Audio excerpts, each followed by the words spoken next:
Sirius Black, in my opinion, really has had the worst fortune out of all of the characters of the Harry Potter story. Now yes, that may be a strong statement when comparing it to others, but Sirius really got a raw deal. He was shunned by his family for having his own beliefs. He never found love. He was incarcerated in Azkaban prison for a crime he didn't commit. That tarnished his reputation in the wizarding community also. And probably what affected him more than anything was the fact that he was blamed for betraying the Potters to Lord Voldemort. For so many years, people believed that he was the culprit behind the Potters' death, even his own godchild, Harry. And has anyone ever wondered if Sirius did betray the Potters, how it actually would have went down? Well, I've come up with a hypothetical scenario for how I believe Sirius would have actually betrayed the Potters, and if you're interested in my take on it, then stick around and enjoy today's video. Guys, before we start, I'd like to talk about today's sponsor, Surfshark. This company have continued to sponsor me throughout these difficult times, so I'd be very appreciative if you kept watching and hear what I've got to say, as this product is really beneficial for you all. Surfshark offer you an incredibly powerful VPN to protect your internet privacy. In today's computer age, hackers are constantly trying to gain access to your bank account details, your social media passwords, and access to your personal information, amongst many other things. This can all be prevented when browsing under Surfshark's protection. Not only does it protect your privacy, it also offers you a lot more. Different countries have different viewing restrictions on what content can be viewed. Therefore, by logging into a VPN based in another country, you can gain access to that content that may be blocked in the country that you live in.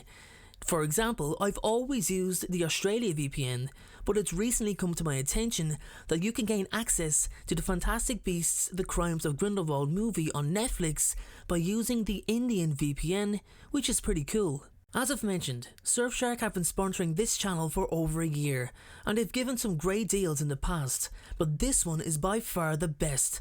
If you join Surfshark today, you'll get 83% off, 3 extra months for free. You'll also be able to use Surfshark on as many devices as you like, there's no limits, and finally, there's a 30-day money-back guarantee. Basically, if you're not happy, if you're not satisfied, then your money will be returned. It's a no-brainer, guys. So sign up to Surfshark right now by clicking the link in the description below. Let's talk about it, how it would go down, and more importantly, what would cause Sirius Black to commit such a betrayal.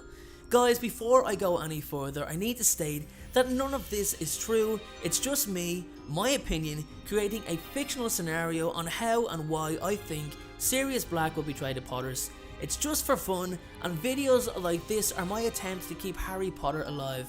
Anyway, let's get going. Okay, so we need to go back to Sirius's youth. Now we know that he left his family home when he was around the age of 16 to go and live with his best friend James and James's parents, meaning that for several years he attended Hogwarts while still living at Grimmauld Place. His entire life he's been told to live a certain way in order to be accepted by the wizarding elite. He's the first ever Gryffindor in his family. Everyone else was a Slytherin, which would have had them possibly wonder why that was the case. He didn't wholeheartedly agree with his family's pureblood beliefs, but at the end of the day, it was what the Black family not just believed in, but what the family lived by. So he befriends James Potter in his first year. He was basically a bully and a delinquent.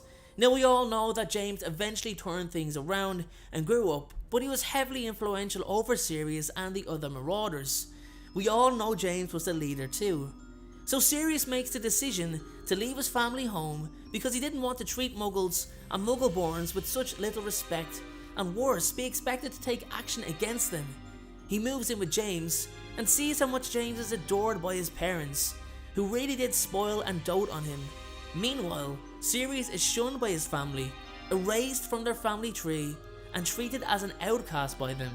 It's after some time living with James that Sirius realizes he's basically left a family of social stature bullies, which is what the Blacks were. They did not want to be involved with any criminal activity, but would never give up a chance to remind Muggleborns or even Half-Bloods of their place within the wizarding world. So he leaves that life to live with someone who, although may be his best friend, but is also a bully himself, who picks on children in his year based on what he believes is acceptable social stature. So, it's two different forms of bullying, don't forget. I previously mentioned, the Blacks at this point supported Voldemort's efforts, but did not want to be involved in any criminal activity. Nobody really knew the extremities that this new Lord Voldemort would go to. Anyway, back to topic, Sirius is heavily influenced by James, to the point where he feels he needs to impress his best friend, or at least try to outdo him. Probably the result of his dangerous attempt to lure Snape to the Shrieking Shack. Sirius, I believe, feels like he's got to live up to James's expectations. He feels indebted to him, and we are all aware that James is said to have a bad streak within him. Now, I'm not hating on James Potter, I think he developed into a hero, but his early days were not worthy of any praise. Sirius sees James and Lily's relationship develop, and James sheds a lot of his childish behaviour. Great for James, great for Lily, yet Sirius has some resentment. He was hesitant about his own behaviour around James, but still made the decision to carry on as he did himself in order to impress James. The prank gone wrong with Severus Snape did take its toll on Sirius's conscience, something that he feels he did as a result of the pressures of trying to impress his group of friends and their leader. As James gets closer to Lily, he begins spending less time with his friends. Sirius really had nobody but James. He was unfortunate not to find love as early as his friend had, and he wasn't loved or adored by his parents either. He didn't have a family anymore. He didn't have an endless supply of money, and he wasn't afforded the luxury of not having to seek work because of it. If Black was to betray his friend, it would have stemmed from jealousy and resentment. Sirius' surname means that, with the right actions or intent, he could have easily walked into the Death Eater camp. Sirius would have had constant doubts, and after an encounter with his younger brother Regulus, who aggressively highlighted his older siblings' shortcomings against his friend, would have taken the decision to regain his family's respect and take his place as head of House Black. He'd spent his life trying to please James. All the boys did. Remus was dealing with his own struggles of lycanthropy, and Peter was just as much a coward as he'd always been.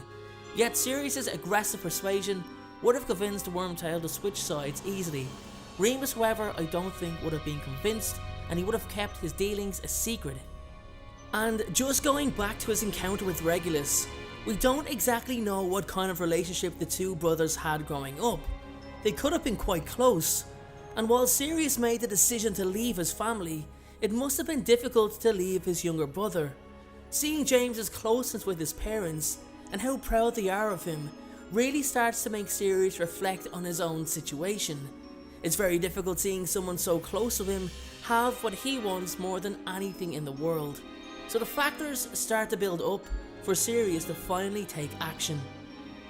Now, Sirius may have been able to walk into the Death Eater setup as I previously mentioned, but I still feel that although he'd be accepted, because a wizard of his power wouldn't be turned away by Lord Voldemort, he'd want to offer up something.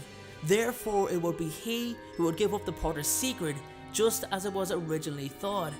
He would insist that it was him and not Peter who'd hold such a burden for his best friends. That inner feeling of resentment towards a man he'd seen as a brother would push him to follow through with his intentions. The Potters would have been murdered by Voldemort as expected. The Dark Lord would fall, however, as well. But here's where I feel it would change. Wormtail would still expose Sirius for the Potter's murder. Nobody knew about his betrayal, but he'd make sure they discover his friend's betrayal. Therefore, he himself would take the praise and try to hold Sirius off until Ministry officials would arrive. However, I still think Sirius would escape, setting up events for Alistair Moody and the other Aurors to track him down. He would have went into hiding, perhaps at 12 Grimmauld Place, for a number of years before re-emerging when Harry came of age. And part of me believes that he wouldn't seek to kill Harry or even hurt him. His crimes were out of sheer resentment, something that after many years of overthinking would have led to much regret on his behalf. He would have never been forgiven by Harry, who most likely would have struck up a relationship with his parents' only true remaining friend, Peter Pettigrew, of which we all know at this point would be a farce. Honestly, Sirius Black as a man and as a friend would have never even considered the possibility of betraying the Potters. He truly was a fiercely loyal man. So everyone, that's how I see Sirius betraying the Potters. As I've mentioned, we all know he would never do such a thing, but something that got this channel noticed many years ago, it's been 3 years now, by many of you, was the fact that I came up with these crazy theories. So I really hope you enjoyed today's one. But I want you to let me know how you think it will go down in the comment section below. What else do you think Sirius Black would do if he was to truly betray the Potters? Let me know in the comment section, and I'll see you all in the next video.